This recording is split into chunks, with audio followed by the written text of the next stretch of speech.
everyone, welcome to FSSAI presents Flavors of Shri अन्ना। समझ गया। क्या समझ गया? अभी तो मैंने शुरू भी नहीं किया। मेरा नाम राजा क्यों रखा है? क्यों रखा है? क्योंकि हम राजा लोगों के दरबार में खाए जाते हैं। राजा लोगों के दरबार में भी खाए जाते थे। दरअसल राजा महाराजा इसको खाते थे इसके हेल्थ बेनिफिट्स और इसकी न्यूट्रिशनल वैल्यू की वजह से। 18वीं शताब्दी में जो मैसूर के सुल्तान थे हैदर अली खान साहब, ऐसा मेंशन्ड है हिस्ट्री में कि वो रागी की रोटी को पानी के साथ खाते थे। और उसी दौरान यानी कि 18वीं शताब्दी में ही एक सिपाही थे ब्रिटिश हुकूमत के जिनका नाम था जेम्स करी, और इंसिडेंटली इनको हैदर अली खान साहब ने और टीपू सुल्तान ने बंदी भी बना कर रखा था। उन्होंने भी लिखा कि उनको जेल के अंदर रागी की रोटी मिलती थी। तो देखा आपने, एक ही समय पर राजा भी और कैदी भी दोनों इसको खाते थे। अच्छा, तो ये बात है। ये बात है। तो राजा जी, मैं आपको मिलेट्स के बारे में और भी जानकारी देता रहूंगा, लेकिन पहले हम आज की रेसिपी शुरू करते हैं। आप बनाइए, मैं तो चला। आज हम बनाने वाले हैं रागी के चिल्ले। रागी जिसे हम नाचनी भी कहते हैं। इसका फायदा ये है कि इससे जो हम चिल्ला बनाएंगे वो एकदम ग्लूटेन फ्री होगा। तो है ना ये कमाल की चीज।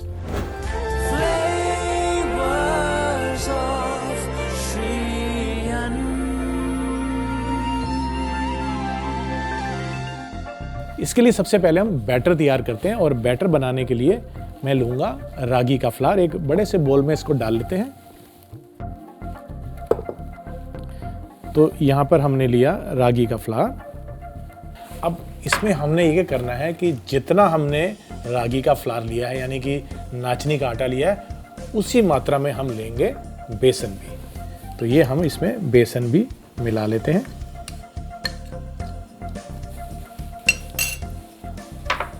और इन दोनों को हमने बैटर बना के रखना है, लेकिन इसको और भी ज़्यादा न्यूट्रिशियस और हेल्दी बनाने के लिए इसमें हम कुछ सब्जियां डाल सकते हैं जो कि इंटरेस्टिंग है। इसमें चॉइस आपकी हो सकती है कि आपको जो सब्जियां पसंद है वो इसमें आप डाल सकते हैं। तो इसके लिए पहले मैं पालक को थोड़ा काट लेता हूं। तो हम थोड़ा इसको पतला श्रेड करेंगे। कारण ये है कि चिल्ला बना रहे हैं तो इसमें मोटा मोटा ना है, इसलिए हम इसको थोड़ा पतला पतला काट लेंगे। और अभी हम इसको साइड में रख लेते हैं। और बैटर बनाने के लिए हम इसमें थोड़ा पानी घोलेंगे और एक गाढ़ा सा बैटर बना लेंगे। और इसमें पहले थोड़ा पानी डालेंगे, फिर बाद में ज्यादा पानी डाल लेंगे। इन सबको मिला लेते हैं। तो पहले हम थोड़ा पानी डालेंगे, थोड़ा इसलिए क्योंकि जब हम बैटर बनाते हैं तो बैटर पहले गाढ़ा बनाएं तो उससे जो लम्प्स होते हैं बैटर में वो पहले निकल जाते हैं। एक बार ये लम्प्स निकल जाएं तो उसके बाद कंसिस्टेंसी को सही करने के लिए फिर जितना भी पानी चाहिए आप वो डाल सकते हैं। अभी ये गाढ़ा है। और पानी डालने के बाद हम बैटर की कंसिस्टेंसी को चेक कर लेंगे। हमें ज़्यादा पतला बैटर नहीं चाहिए यहाँ पर। अब इसमें हम डालते हैं बाकी सामान। सबसे पहले आइए इसमें हम डाल लेते हैं नमक। और नमक के अलावा हम इसमें कुछ ज़्यादा नहीं डाल रहे क्योंकि जो इसको स्पाइसी बनाने के लिए हम इस्तेमाल कर रहे हैं वो तो हरी मिर्च है। तो हरी मिर्च आप उतनी ही डालें जितनी आपको लगता है कि आप खाना चाहते हैं। कई बार बच्चे भी खा रहे होते हैं, तो थोड़ी सी इसमें हम डालेंगे हरी मिर्च, बारीक कटा हुआ प्याज। यहाँ पर मैंने गाजर ली है। गाजर सीजन में दो तरह की होती है, या तो लाल गाजर होती है या फिर जो ऑरेंज गाजर मिलती है, पूरा साल मिल जाती है, तो इसको भी आप डाल सकते हैं। तो थोड़ी सी इसमें हम गाजर भी ले लेंगे। ये काफ़ी इसको न्यूट्रिशियस तो बनाएगा ही, कलरफुल भी बहुत बना देता है।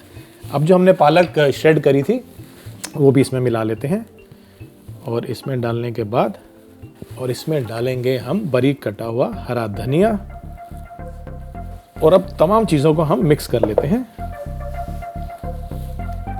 और यहाँ पर हमारा बैटर तैयार है। इसको रेस्ट करते हैं 10 से 15 मिनट के लिए।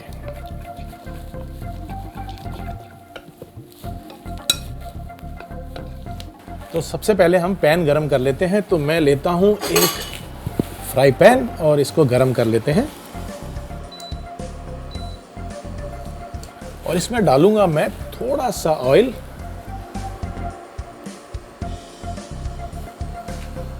और फ्राई पैन को गर्म होने देते हैं और जो हमारा बैटर है उसको हम इस बड़े चम्मच की मदद से इसमें डालेंगे। तो पैन गर्म हो गया है, आइए इसमें हम ये बैटर डाल देते हैं और बना लेते हैं एक चीला।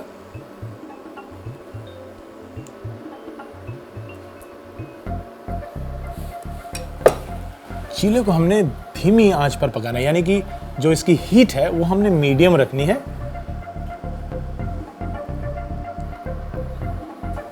और जब ये एक तरफ से पक जाए तो हम इसको पलट लेंगे और दूसरी तरफ से भी सेक लेंगे।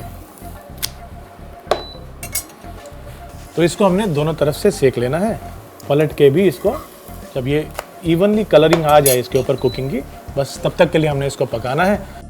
तो चीला हमारा तैयार हो चुका है, आइए इसे एक प्लेट में निकाल लेते हैं और साथ ही में एक लाजवाब सी चटनी भी बनाएंगे। तो पहले हम चीला निकाल लेते हैं और इसके लिए जो चटनी हम बना रहे हैं बहुत ही रस्टिक है, यानी जो घर पर ही सामान होता है उसी से आप ये चटनी तैयार कर सकते हैं। करना सिर्फ इतना है कि मेरे पास यहाँ पर टमाटर है और हरी मिर्च और लहसुन है। इनको आप चूल्हे के ऊपर, आग के ऊपर या अवन में रोस्ट कर लें। जब ये रोस्ट हो जाएगा तो ये कुछ इस तरह से हो जाएगा।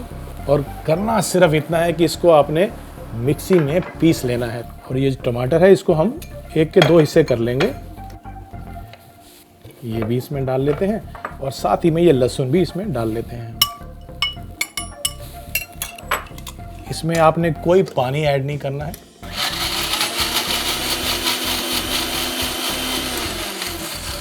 तो ये चटनी आप चाहें तो इसको थोड़ा सा कोर्स यानी कि दरदरा पीसें, या फिर महीन चटनी जिसको हम डिप की तरह भी इस्तेमाल कर सकते हैं, उतना महीन भी कर सकते हैं।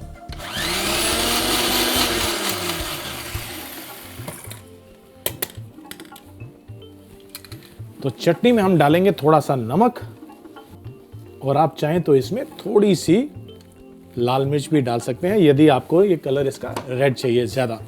तो ये हमने निकाल ली चटनी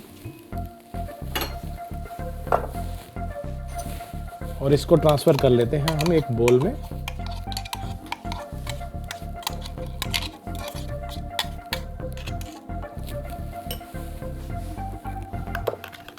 और अब इसमें डालेंगे हम नींबू का रस।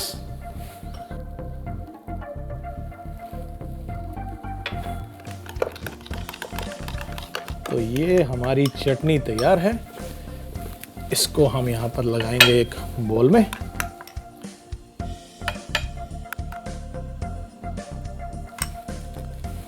तो लीजिए जनाब, हमारी रागी के चिल्ले की रेसिपी तो तैयार हो गई। ये तो एक रेसिपी है। अब देखिए ना, मिलेट्स को तो हजारों सालों से खाया जाता है। इसको राजा महाराजा भी खाते थे, इसको आम जनता प्रजा भी खाती थी और कहा जाता है कि ये भगवान को भी अर्पित किया जाता था मंदिरों में। तो इसका मतलब ये हुआ कि कम से कम कितनी हजार डिशेस बनती होंगी मिलेट से। हम यहाँ बना रहे हैं कुछ ही डिशेस। तो ये बहुत पुरानी परंपरा है, इसकी मिलेट्स की बहुत पुरानी विरासत है और ये बहुत ही एंशिएंट हमारे लिए एक ऐसा अन्न है जिसको हम कहते हैं श्री अन्न। तो हमारा एक चीला तैयार है, चटनी भी तैयार है, तो क्यों ना एक चीला और बना लिया जाए। तो मैं झटपट से एक चीला और बना लेता हूँ। ये हमने डाल दी बैटर।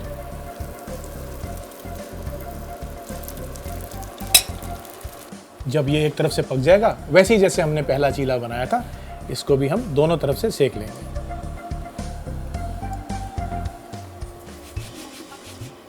अब इसे हम पलट लेते हैं और दूसरी तरफ से भी इसको सेक लेते हैं।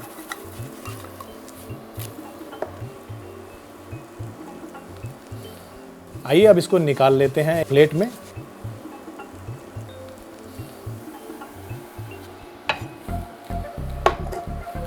तो ये हमारे दोनों चिल्ले रागी के यानी नाचनी के चिल्ले तैयार हो चुके हैं।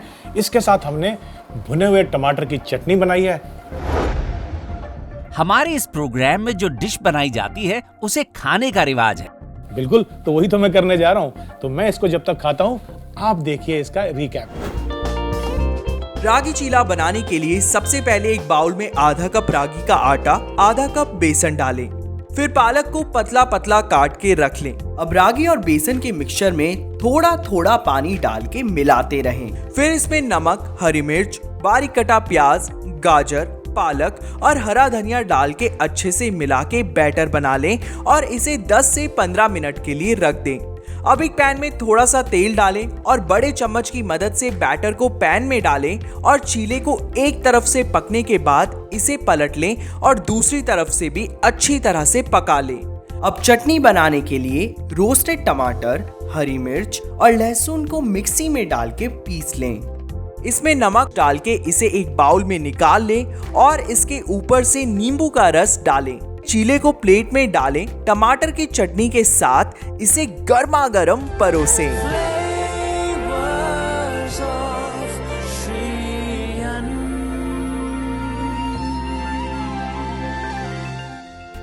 खाने की और रेसिपीज की बातें तो चलती रहेंगी, क्यों ना कुछ ज्ञान की बातें कर लें।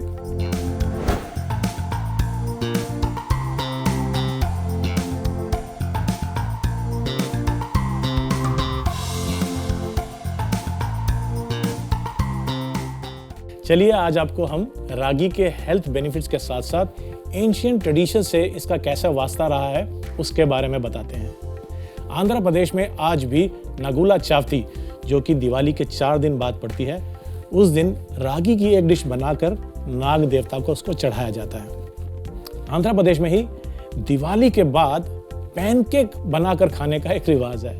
तो हुई ना ये मजे की बात, खाने के साथ साथ ये हमारी संस्कृति में भी जिंदा है।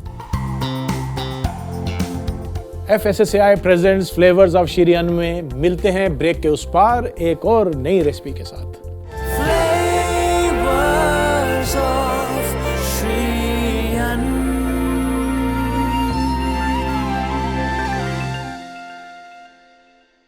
Welcome back to FSSAI presents flavours of Shri Anna. मैंने आपसे कहा था कि बहुत सारी वैरायटीज हैं मिलेट्स की, तो ऐसी एक वैरायटी जो कि भारत में क्या पूरे विश्व में बहुत ही प्रख्यात है, वो है सोरगम यानी कि ज्वार। तो आइए आज की रेसिपी हम बनाते हैं सोरगम से। हम बनाएंगे ज्वार का हलवा या सोरगम का हलवा।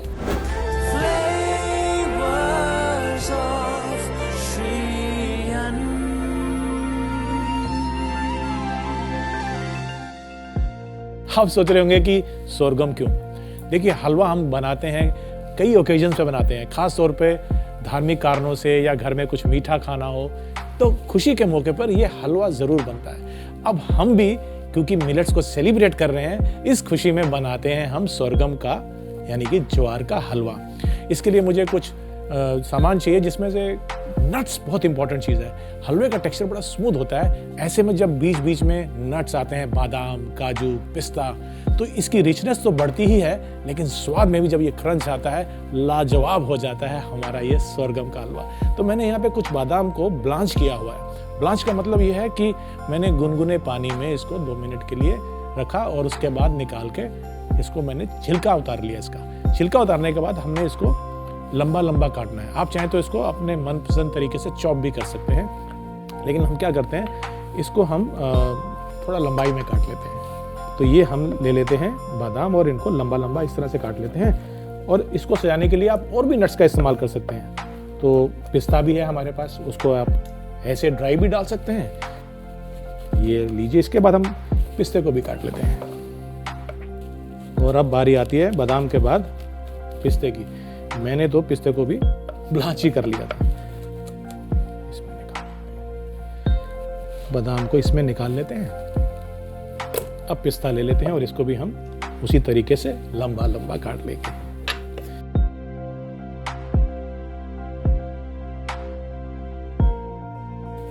ये हमने पिस्ता भी लंबा काट लिया। तो लीजिए जनाब, पिस्ता तो स्लाइस हो गया। अब इसको एक बोल में निकाल लेते हैं और साइड में रख लेते हैं।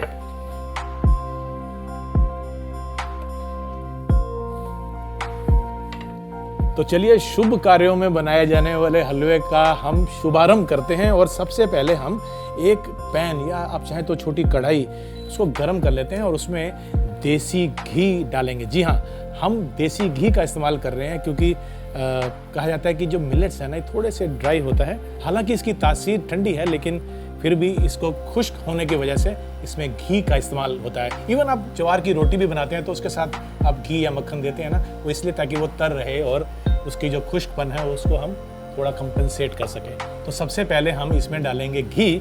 यहाँ मैं देसी घी ले रहा हूँ।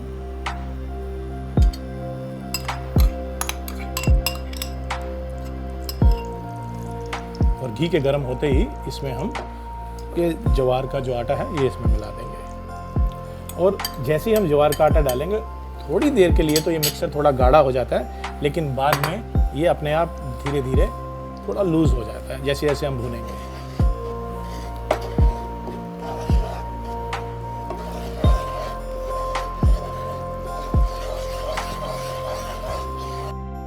और जैसे ही धीरे धीरे ये पकता जाएगा थोड़ा थोड़ा घी जो है सतह पे आना शुरू हो जाता है। सोरगम या ज्वार का एक और फायदा ये है कि ये इजीली डाइजेस्टिबल है, ये हजम आसानी से हो जाता है। आप देख सकते हैं कि इसका जो अब रंग है वो धीरे धीरे सुनहरी होता जा रहा है और साथ ही में एक अरोमा जो इसकी फ्रेग्रेंस आती है भुनने की, वो भी अब किचन में महसूस की जा सकती है।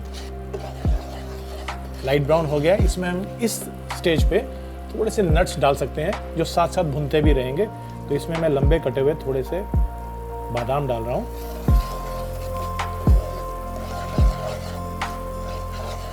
जब इसका रंग थोड़ा चेंज हो जाए उस स्टेज पर हम इसमें गुड़ डालेंगे। हम गुड़ का इस्तेमाल कर रहे हैं, आप चाहें तो यहाँ पे चीनी भी डाल सकते हैं। ये हम इसमें गुड़ डाल देंगे जिसको हमने ग्रेट किया हुआ है।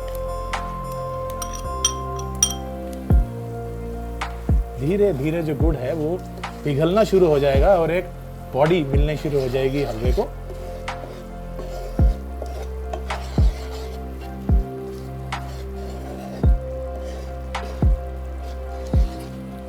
अब इस स्टेज में इसमें थोड़ी सी खुशबू देने के लिए हम इलायची का पाउडर डाल देते हैं।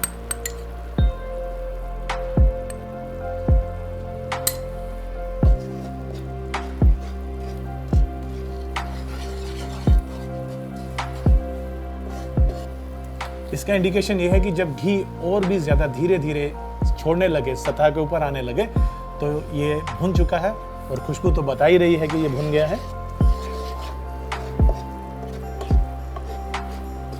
आप देख सकते हैं कि घी ऊपर आ गया है। अब इस स्टेज पे हम इसमें पानी मिला सकते हैं। तो ये पानी हम इसमें मिला लेते हैं और इसको पकाते हैं। पानी धीरे धीरे इवेपोरेट होता जाएगा जैसे जैसे हम उसको पकाते जाएंगे।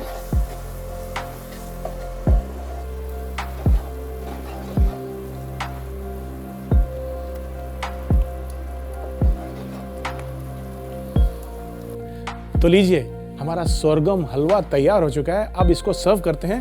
तो मैं ये वाला बाउल ले लेता हूं और इसमें हम निकाल लेते हैं इस हलवे को।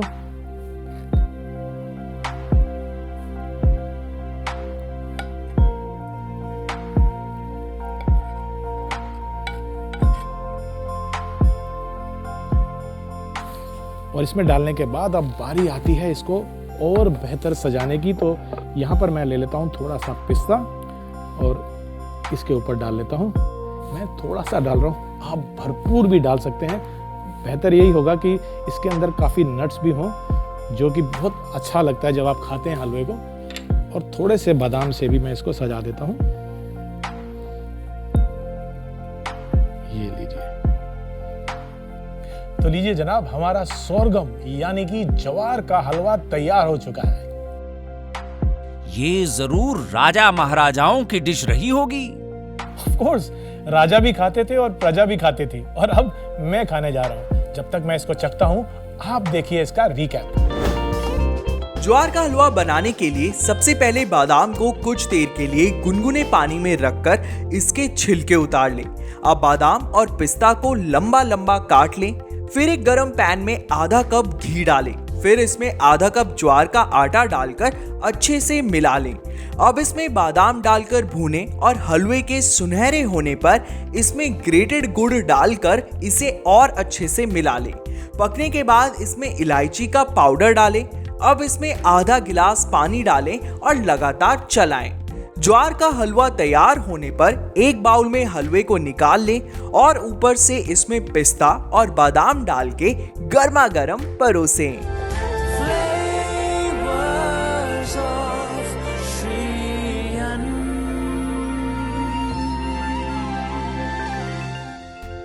तो देखा आपने मिलेट्स की नई नई रेसिपी बनाने का कितना स्कोप है।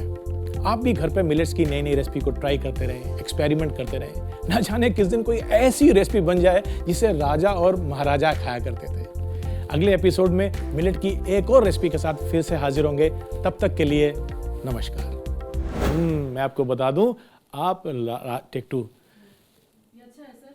यहीं से लेंगे, लेकिन नेक्स्ट क्यों क्या है boss? I have to come forward ना, प्लीज डोंट मूव। नहीं प्रॉब्लम नहीं। To have to say that राजा और प्रजा वाला, या नहीं बोलना वो? अब यहाँ से शुरू करेंगे कुकिंग का। Okay, this camera. हमारे इस प्रोग्राम में जो डिश बनाई नहीं ये तो हो गया ना, इसके बाद तो कुछ नहीं। ये हटाना बेटे बर्तन, अगर क्लियर करना तो कर सकते हैं।